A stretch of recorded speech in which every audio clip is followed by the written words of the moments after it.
Bienvenue dans votre magazine sur votre santé parce que rien n'est plus précieux que votre santé, un magazine que vous offre la MBC.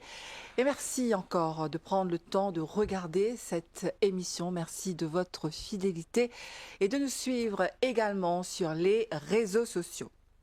Respirer en dormant pour des millions de personnes, c'est un vrai parcours du combattant, alors que ça devrait être quelque chose de très naturel. Aujourd'hui, on va s'intéresser à la science du sommeil. Quels sont les aspects scientifiques du trouble du sommeil? Quels sont les risques de l'apnée du sommeil sur la santé? Aujourd'hui, on va en parler avec notre invité sur le plateau, le docteur Kissa Pillay, qui est spécialiste en médecine interne et médecine respiratoire. Bonsoir, docteur. Bonsoir, Nathalie. Et merci encore, docteur, d'accepter pour venir dans l'émission. Alors, aujourd'hui encore, nous proposons un sujet intéressant qui m'a pensé pour capable intéresser tout les téléspectateurs. Alors, docteur, ce qui est intéressant aussi, c'est qu'on vient avec un appareil aujourd'hui, on parle tout seul. Nous pouvons un petit peu avec vous. Quels sont, qui fait nous vous service à l'appareil là et surtout quels sont les avantages quand nous avons ce genre d'appareil à la maison. Alors, tout d'abord, docteur, un humain est dormi entre 25 et 27 ans dans sa vie, ce qui veut dire que le sommeil est important dans la santé de quelqu'un. Alors, quels sont les bienfaits du sommeil, docteur, pour commencer? Le sommeil, c'est un aspect essentiel de notre vie. Si on fait le calcul sur nous la vie entière, mais si nous prenons une période de 24 heures, un monde qui peut bien dormir, il peut besoin au minimum 6 heures de temps de sommeil et en average, ce qui est recommandé, c'est 8 heures de temps, Voilà. mais il varie beaucoup. Et là, du monde, 7 heures de temps de sommeil, c'est correct. Ce qui est important, c'est non seulement la durée du sommeil, mais la qualité du sommeil. Nous apparaît dans les lits, 9 heures de temps, puis virer tourner avec une mauvaise qualité de sommeil et nous pas pour nous lever, nous pas pour sentir nous vraiment qui récupérer comme besoin. Nous pour sentir nous toujours fatigués. Alors, le sommeil normal, si nous enregistrons lit avec un appareil qui appelle un électroencéphalogramme, en d'autres mots, c'est comme nous avons un appareil qui enregistre nous les cœurs, nous avons un électrocardiogramme, il peut enregistrer l'activité électrique du cœur, mais l'électroencéphalogramme, il peut enregistrer l'activité électrique du cerveau. Parce que le cerveau, même là, nous peut dormir, c'est pas comme s'il dit switch off. Il y a encore travail, apparemment. Loin de là. Il y a encore de travail et il peut faire beaucoup de travail important. Donc, si nous regardons un électroencéphalogramme, nous pouvons voir un paquet de la ligne, c'est comme un petit oscillation, un petit vague qui sur le tracé. Et nous catégorisons en deux grandes catégories. Nous prenons un petit vague qui est vite, rapide. C'est comme si là, nous éveillés, le tracé, il est rapide parce qu'il nous actif, nous peut être partout, nous peut causer. Mais pendant le sommeil, au fur et à mesure que le sommeil s'approfondit, sa bande vague-là, il commence à aller de plus en plus doucement. Et sur l'amplitude, c'est-à-dire sur dimension, il augmente. On appelle ça le sommeil lent profond. C'est là qu'il nous peut récupérer beaucoup. Alors, et puis, nous avons une autre partie du sommeil, que bande vague-là, il continue, il est rapide même pendant le sommeil. C'est comme si nous éveillés, mais en somme, nous pouvons dormir. Mm-hmm. Mais pendant cette phase du sommeil, ça qui peut arriver, tout un événement qui arrive nous pendant la journée, c'est la période de rêve, là. Hein? Ça, on appelle ça rapid eye movement. Alors, petit vague-là peut aller vite. Nous disions, là, nous pouvons dormir, il peut battre, à un côté, il peut aller comme ça, il peut osciller, rapid eye movement, et c'est là qu'il nous peut rêver. Et pendant le rêve, s'il arrive un événement un peu traumatisant pendant la journée, ou pour rêver indirectement et où le cerveau fait de façon qui l'aspect qui est un peu gênant, embarrassant, qui le met tout en colère, il élimine ça. On dirait qu'il s'apparaisse dans l'esprit tout le temps. Ok, donc, nous récupérer là. Vous pouvez récupérer. Et puis, il filtrer un peu mauvais mémoire, il tire ça et il garde ça qui est bon. Ça, c'est pendant la période de rêve. Et un autre aspect de la période de rêve, c'est que là, le gars ban l'idée créative, un paquet artiste, un paquet scientifique, je peux dire que c'est pendant les périodes de rêve qu'ils ont une solution à des problèmes qu'ils ont de résoudre, mais qui sont bien difficiles. Il y a une histoire qui est bien connue, ça c'est dans le domaine de la chimie. Alors, il y a une molécule qui s'appelle benzine. Monsieur Gately, ce molécule, il y a la forme un cercle. Alors, il y a un scientifique qui peut travailler là. Il peut comprendre qui se forme pour être. Oui. Et puis, il peut rêver un jour, tellement il travaille là, il rêve un serpent qui peut mordre ce propre plaqué. C'est-à-dire, il fait un rond. OK. Et c'est là qu'il dit, mais voilà, c'est la structure de cette molécule pendant le rêve. Donc, tout ça, c'est pour expliquer que pendant la période de rêve, c'est là que nous avons une inspiration qui permet nous d'être créatifs. Donc, c'est important de pouvoir rêver convenablement.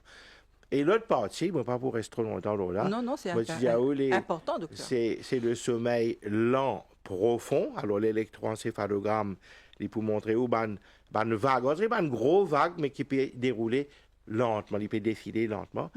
Ça, c'est là qu'il nous mémoire consolidée. Ça qu'on apprend l'école, l'université, dans le travail. Mais il est là, il est stocké dans une région du cerveau qui short-term memory. Mais pour transférer ça dans une mémoire durable, long-term, mais tout ça arrivé pendant cette phase de sommeil lent et profond. Alors, donc, docteur, si le sommeil est... Sorry pour interrompre, mais si le sommeil n'est pas de bonne qualité, tout ça, un aspect-là, mais il n'est pas pour manger très bien. Et en plus de ça, la personne peut se sentir extrêmement fatiguée, qui n'est pas fini de récupérer comme bizarre. Non, c'est trop intéressant ce que vous pouvez dire, parce que des fois, nous faisons toutes sortes de qualités calquées, nous disons, nous rêvons ça, nous rêvons là-bas. En fait, c'est toute une question de ce que nos mémoires sont enregistrées, donc de nos cerveaux. Je vous raconter une autre petite histoire concernant la créativité. Et c'est un artiste, un grand artiste qui s'appelle Salvador Dali. Oui. Alors, Dali, qu'est-ce que tu peux faire pour lui gagner une inspiration? Et c'est là qu'il me peut dire la connexion avec le rêve. Il allonge dans une chaise pendant la journée, hein, et il tient une cuillère dans la main, comme ça. En bas, il y a une peau en métal, juste en dessous de la cuillère. Et il allonge jusqu'à que il fait un petit sommeil. La sieste. Et nappe, une sieste. Mais arrive au moment que l'IP prend sommeil, et souvent qu'il commence à rêver, mais ce muscle relâché, il log cuillère là. Et il tombe, il fait un tapage, et ça réveille lui. Et c'est à ce moment-là, l'idée qui peut traverser dans ce cerveau, qui gagne l'idée pour ce tableau qu'il a créé. Oui, un grand Donc, il peut servir ça une technique là, il tient réaliser que le rêve, le sommeil, peut produire beaucoup de créativité. Oui, c'est un grand peintre, effectivement. On croit les Espagnols, si je ne me trompe pas. Espagnol, oui, exactement. Donc, comme on sait, en Espagne, la sieste, c'est sacré. Donc, voilà, peut-être, pourquoi pas, une bonne idée, que nous avons servi. Alors, revenons à nos sujets, docteur, qui est très intéressant d'ailleurs, c'est que Bédiano. Par contre, nous pouvons associer dans le sommeil. Donc, pour précisément ce que nous disons, le sommeil, à quel point il est important dans la vie de quelqu'un. Ah, ça là, docteur, si ça met un dimoun, dans mon introduction, je me dis, respirer en dormant, les carabiniers de parcours du combattant, et il paraît qu'il y a des millions de personnes dans le monde qui n'ont pas réussi à dormir, si je ne pas respirer, quand je peux dormir. Donc, d'abord, qui est un symptôme de l'apnée du sommeil? C'est ça nous sujet à Zoti. Ouais.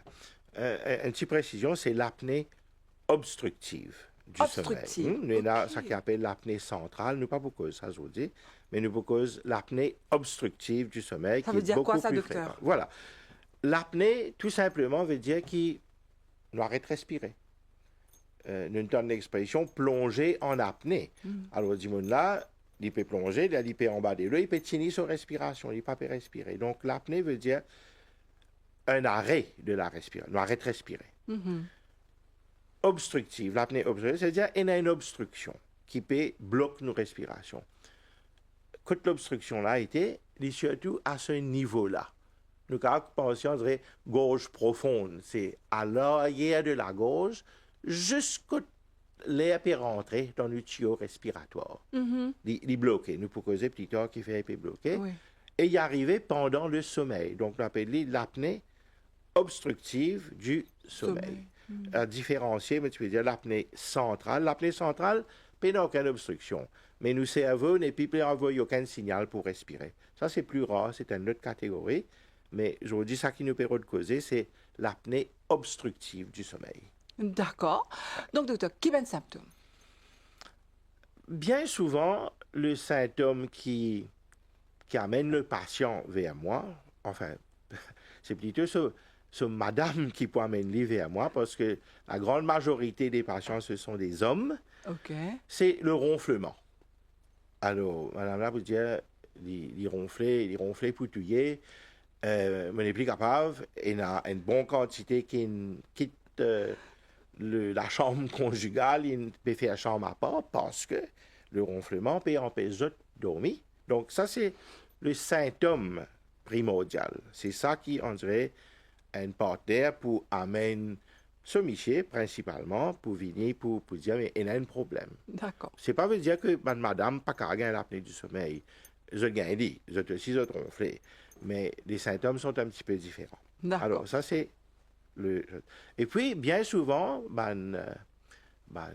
conjoint pour dire, mais, je vous donne un exemple, il peut ronfler. Allez. Et puis, arrive un moment, quand, du monde là, arrête de ronfler, il OK. mais c'est là qu'il peut tout fait. C'est ça l'apnée. Il peut respirer, mais l'air pas peut passer. C'est comme ça qu'on peut étrangler. Ouais, okay. Et puis finalement, ça peut arriver. Il peut gagner une apnée, l'oxygène peut baisser dans 10 ans. Et arrive un moment, le cerveau réaliser qu'il, mais bizarre, il commence à respirer. Et il est là, où t'as donc il y a un ronflement. Et puis, il est bloqué, ou il y a un son d'une obstruction, comme un diamant qui peut étrangler. Et puis, finalement, tout débloqué. Voilà un peu la séquence qui un conjoint peut tendre et qui peut décrire. Donc, je décris ça. Oui. OK. Donc, il y a ces particuliers quand même, docteur. C'est pas un ronflement. Bon, il y en a beaucoup d'immunes qui ronflent monsieur comme madame. Et il y a un ronflement qui est tout à fait normal, qui fait partie peut-être du sommeil. Mais là, c'est quand même assez particulier. Et docteur, donc, quand un immune gagne sa problème, ça a un symptôme qui peut dire nous là. Donc, qui a une complication, les cas à gagner avec ça. Pour ajouter quelques autres petits symptômes qui associés, moins connus. Mais bien souvent, le patient qui gagne l'apnée du sommeil, il peut lever plusieurs fois la nuit pour le faire pipi. Parce que pendant l'apnée, tout ça, il y a un bel changement qui peut arriver au niveau sur le cœur et sur le cerveau. Et donc, il y a un mécanisme qui, à ce moment-là, force-lui à le faire pipi. Donc, je peux lever 3 fois par nuit pour faire pipi. Et Michel dit pourquoi c'est sur prostate, mais ce n'est pas nécessairement ça. Ça a un symptôme de l'apnée obstructive du sommeil. Et d'autres, quand les malades là assez forts, les autres lever le matin, les autres la tête lourde, ou bien les autres ont une migraine, un mauvais malade de la tête, les autres lever, parce que la pression dans le cerveau est augmentée pendant la nuit à cause de sa maladie-là. Et puis, ça prend aux autres des 3 de temps pour on dirait que la tête serait éclaircie et que le mal de tête passe. Donc, un malade de la tête au réveil et du moment brouillé, c'est un bon symptôme aussi de l'apnée du sommeil.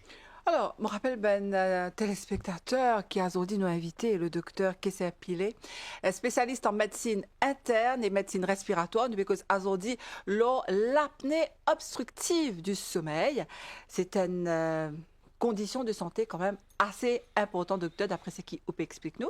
Et qui ben risque pour la santé de sa dimoune là? Oui, vous pouvez le là. Mais nous devons dire aussi qu'il est important, mais il est fréquent. Ce n'est pas une maladie rare. On trouve beaucoup dans les consultations. Ah oui, très fréquent. Mais beaucoup de gens ne pas connaissent. qui Et étaient c'est à c'est de l'apnée. quel âge à peu près? Ils étaient à quel âge? En général, c'est des gens qui ne finissent dépassent 40 ans. Ok. La majorité, c'est pour à partir de 45 à 50 ans. Mhm, Généralement un peu portants ou obèses. mhm. Les coups un peu gros. Tout ça, ce sont des critères qui permettent nous d'observer un monde et dire que possiblement il a l'apnée du sommeil. Donc un homme, ou même une femme de 50 ans, un petit peu corpulent, les coups un peu épais, Mhm. et qui paraît bien souvent un peu fatigué, ensommeillé, nous pensons à l'apnée du sommeil. Right? Alors, l'autre symptôme, c'est que, bon, je peux ronfler, je peux avoir une obstruction, mais au réveil, les autres levés, même si tu dormi 8 heures de temps, 9 heures de temps, je te levés fatigué. Fatigué. On ne serait pas fini de dormir du tout. Les coïnes rayées, et ils prennent quelques heures pour remettre en marche bien. Et parce que le sommeil n'était pas bon pendant la nuit, pendant la journée, souvent, ou pour tous autres, on dirait, casse-cou, un sommeil. Et ça cause beaucoup de problèmes. Au travail, par exemple. Oui. Mais là, vous dites, mais c'est une paresse. Il boit la veille, il fait la fête, il papier. Mais non, ce n'est pas ça. L'IPC rattrape ce sommeil. Et peut-être l'aspect le plus dangereux qui nous cerveau période rattrape le sommeil, c'est si ou peut conduire et que subitement au volant, mais ou peut prendre sommeil. Alors, si jamais ça arrive à un Jimoun, ça qui me conseille, pas dire bon, mais la case à 5 minutes me contient, non. Parce que dans ces 5 minutes-là, ou quand il prend sommeil complètement et on a fait un bel accident, bordé, fait un petit sommeil pendant 10-15 minutes et puis on reprend la route. Et bien sûr, il y a un docteur après. Mais c'est un des aspects les plus mortels de l'apnée du sommeil, qui au cas fait un grave accident de la route parce qu'il peut prendre sommeil au volant. Alors, docteur, est-ce qu'il y a une cause particulière pour Benjamin gagner ce problème-là? Le problème, fondamentalement, c'est que ici, là, le passage respiratoire, on appelle ça les voies aériennes supérieures, les voies respiratoires supérieures, il est droit. Alors, en partie, ce sont des gens qui, dès la naissance Ça même, même, congénital, j'ai envie de demander. familial, congénital, dès la naissance même, il est un petit peu serré. Mais il nous gêne. Correct, nous avons compensé. Et la bande qui nous a fait l'opération pour l'amygdale, finit une mauvaise cicatrisation, donc ça a aussi dit rétrécir un peu le passage. Et puis, avec l'âge, beaucoup d'entre nous prennent poids. Et une accumulation de graisse à ce niveau-là, les rétrécit le passage encore plus. Nous, le muscle respiratoire, encore une fois avec l'âge, peut affaibli. Donc, là, il peut bloquer, il n'est plus capable de forcer pour garder ouvert. Donc, il y a une combinaison de facteurs. Mais il y a d'autres facteurs aussi, l'alcool. Un monde qui a sa tendance-là, sa prédisposition, mais s'il peut boire beaucoup avant de dormir, mais il peut aggraver l'apnée du sommeil. Un somnifère aggrave l'apnée du sommeil. Donc, tout ça, c'est un facteur de risque qui prédispose un monde à l'apnée. Donc, ça, c'est une cause, c'est un facteur de risque. Et là, docteur, est-ce que ça, l'apnée obstructive du sommeil, est-ce qu'il peut y avoir une répercussion sur la santé de sa dimoune? Oui, certainement, certainement. Alors, à long terme, laisse-moi expliquer comme ça. Pendant qu'un dimoun peut faire une apnée, c'est littéralement comme si nous peut étrangler lui. L'air pas peut passer. Il peut essayer de respirer pendant le sommeil, mais l'air pas peut passer. Il peut faire des efforts là. Nous trouvons ce ventre, nous trouvons ce thorax peut bouger, mais l'air pas peut passer. Alors imaginez qu'il y a un djibon, quelqu'un peut étrangler lui. Il peut débattre. Oui. Mais ici, il peut débattre pendant ce sommeil. La tension, cette tension artérielle, peut monter. Et parfois, les caves arrivent à un niveau très fort. Du moment que l'apnée est terminée, tout revient tranquille. Et puis, le cycle recommence. Et les caves aller jusqu'à 100 fois par heure pendant la nuit. Mais à la longue, parce que cette tension-là, il peut monter, descendre. Finalement, la tension devient chronique. Donc, c'est une des causes d'hypertension. Tension forte. Ça, c'est une des conséquences. Nous, les cœurs, stressés beaucoup pendant sa apnée à répétition tous les soirs pendant des années. Alors, finalement, il a affecté le cœur, nous sommes malades de cœur. Que ce soit une maladie coronaire, que on dirait dit bizarre, faire bypass, pontage, ce genre d'affaires-là, ou c'est une insuffisance cardiaque, heart failure. Le muscle cardiaque est même fatigué par tout ça, disturbance-là, et éventuellement, la personne développe une insuffisance cardiaque. Mais docteur, ce qui est bien dans tout ça, c'est que au moins il y a une bonne nouvelle, c'est qu'il y a un traitement. Alors, qui est dit qu'on faire? Est-ce qu'il ou même ou en tant que médecin ou capable de traiter ça symptômes-là, sa maladie-là? Oui, mais si vous permettez, moi, juste avant, il y a une conséquence très importante de l'apnée du sommeil, à part le côté des conséquences cardiaques. Et ça, il y a de plus en plus de recherches, d'informations qui peuvent venir là. C'est l'effet néfaste de l'apnée du sommeil dans nos cerveaux. Mais le cerveau, c'est un organe qui besoin beaucoup d'oxygène pour qu'il fonctionne bien. Il brûle l'oxygène beaucoup, il a besoin beaucoup d'oxygène. Il est très fragile aussi. Si un cerveau n'a pas gagné l'oxygène pendant 3 minutes, fini, dead. Mais là, pendant l'apnée du sommeil, à répétition, tous les soirs, le cerveau-là manque l'oxygène plusieurs fois par heure. Et à la longue, c'est sûr qu'il peut endommager. Et une des conséquences graves, c'est la démence. Nous avons une cause Alzheimer. Alzheimer, c'est une forme particulière de démence. Démence veut dire que sa mémoire peut disparaître, il n'est plus connu lui-même qui s'en a été, c'est une désintégration de la personnalité de la personne.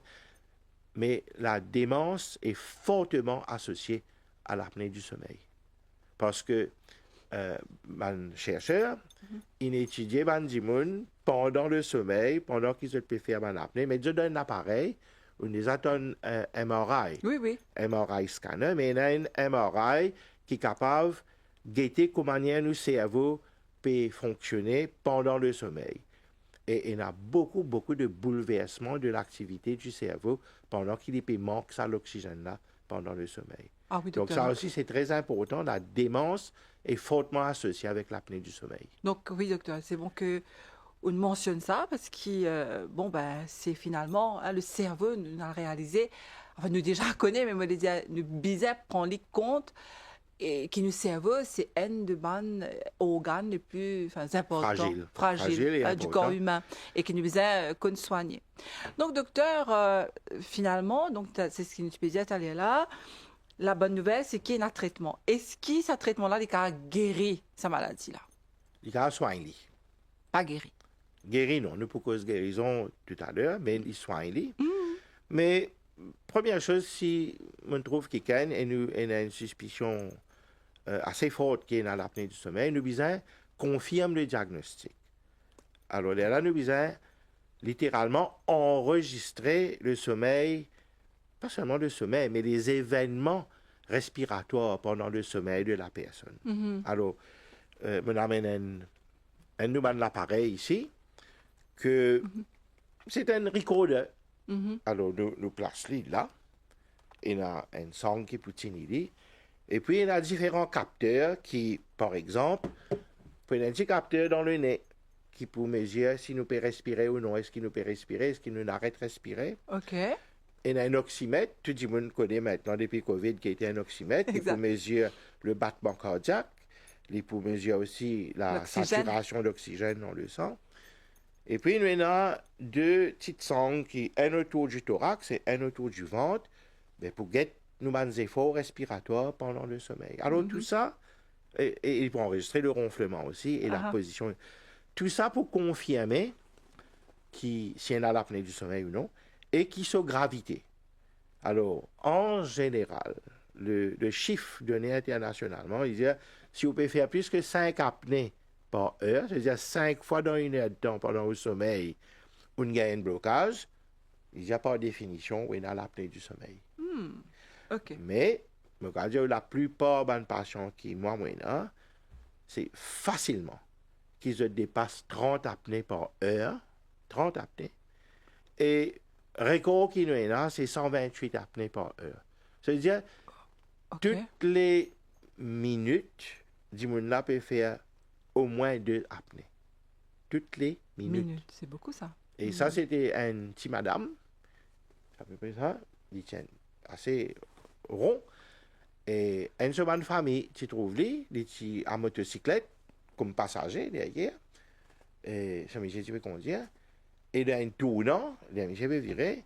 Mais madame là, une seconde famille, trouve lui, il dit, mais tu peux dormir, tu as la tête, tu peux presque tous en bas. Là, une motocyclette, ça c'est rare. Alors, ça c'est un cas extrême. D'accord? Alors, une fois qu'il nous confirme, là, nous venons dans le traitement. Donc, le diagnostic se fait chez vous, bien évidemment. Non, pas chez moi. Ah bon? Nous donnons ça l'appareil là au patient. Il y a même ça côté nous montrer comment mettre ça en place. Nous finissons le programme, nous montrer comment mettre ça en place. Si le conjoint là, c'est encore mieux. C'est facile. Il enregistre lui-même, il peut aller dormir, il met les, et puis il dormit, et puis là, pour faire rien.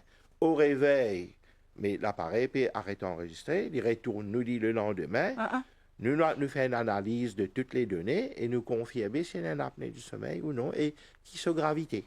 Donc, tout ça se fait à la maison. D'accord, ça c'est à la maison. À la maison. Maintenant, le traitement, docteur, en sachant qu'il arrive déjà presque à la fin de l'émission, le temps passe trop vite. Trop vite. Mais alors, rapidement, alors. Le traitement, dites-nous... on amène un appareil ici, là. D'accord. Qui appelle ça un CPAP. En français, je dis PPC. Pression positive continue. C'est un appareil qui nous branche là au courant. Oui. Et il y a une turbine à l'intérieur qui produit... Il fait l'air sortir ici, là, sous pression. Et nous avons ajusté la pression. Donc, l'air là pour sortir ici, il y a un tube qui peut connecter. On a un masque assez standard, mais il y a un masque qui est beaucoup plus petit. Alors, ça lui vient là, le visage de la personne. Donc, la personne dort avec ça? Dort avec ça. Alors, il y a une petite pression d'air. Et cette pression d'air-là, il garde le passage ouvert ici. Donc, Dimona arrête de ronfler. Il arrête de faire une apnée et les résultats sont extrêmement rapides. En quelques jours, là, tout ce bon symptôme changé. Le problème est résolu alors. En somme, madame, il ronfler, il arrête de ronfler. Cette fois-ci, je tracassé parce que je n'ai plus temps de lui ronfler. Je te lever à soir pour guetter s'il est toujours avec lui. Non, c'est comme ça. C'est vrai. Et puis, là, il sentit reposer, de lui lever grand matin. Et donc, c'est un traitement efficace, short term, mais nous devons faire bien attention. Ce n'est pas juste en train de mettre un dimoun, une machine, etc. Nous devons bien choisir quel est le masque approprié. Ce masque est très confortable, plus facile à mettre, mais nous devons adapter au visage, la forme du visage de la personne, etc. Trouve le bon masque, ça c'est extrêmement important. Et puis, à long terme, nous devons faire un suivi pour qu'il nous ajuste bonne pression et faire des parfait. Mais en tout cas, merci beaucoup, Dr. Kessia Pilet. On vient répondre à de bonnes questions sur l'apnée obstructive du sommeil. Donc, je rappelle qu'il est médecin, spécialiste en médecine interne et médecine respiratoire. En tout cas, merci beaucoup, docteur, d'être venu encore une fois avec ce sujet très intéressant. Je vous dis à très bientôt. Et merci à vous qui avez suivi cette émission. À très bientôt pour un nouveau magazine.